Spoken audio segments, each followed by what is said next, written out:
ನೋಡಿದ್ರೆ ಇವರಿಬ್ಬರನ್ನ ನಾನು ಡೈಲಿ ನೋಡ್ತಿರ್ತೀನಿ. ಒಬ್ರು ಪೊಸಿಷನ್ ಚೇಂಜ್ ಮಾಡಿದ್ರೆ ಇನ್ನೊಬ್ರು ಅದೇ ಪೊಸಿಷನ್ ಬರಲೇಬೇಕು. ಡೈಲಿ ಇದೆ ಕತೆ. ಆಶ್ಚರ್ಯ ಅನಿಸುತ್ತೆ.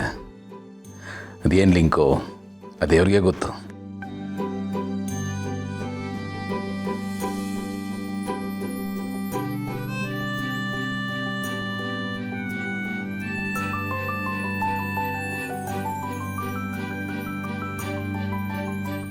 ಭಾಳ ವಿಚಿತ್ರ ಅನಿಸುತ್ತೆ.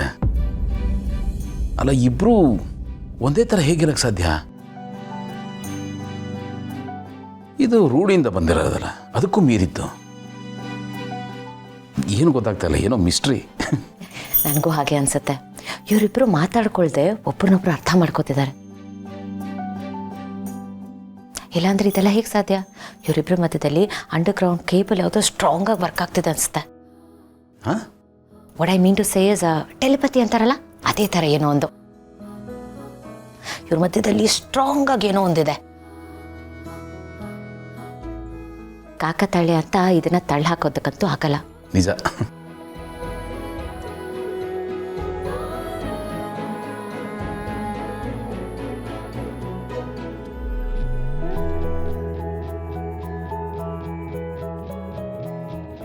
ಅವಳಿ ಜವಳಿ ಕೂಡ ಈ ಥರ ಇರೋಕ್ಕೆ ಸಾಧ್ಯ ಇಲ್ಲ.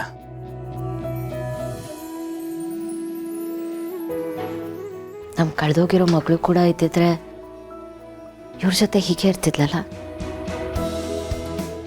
ಇವ್ರ ಜೊತೆನೆ ಬೆಳೀತಿದ್ಲು.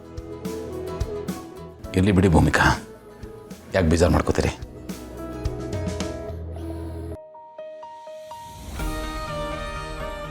ಮಿಂಚು ಇದ್ದಾಳಲ್ಲ, ಇವಳು ಅವಳಲ್ಲದೆ ಇರ್ಬೋದು, ಬಟ್ ಆಕಾಶ್ಗೆ ಅಕ್ಕನೇ. ಕೆಲವು ಸಂಬಂಧಗಳಿಗೆ ಪರಿಚಯ ಇರಲ್ಲ.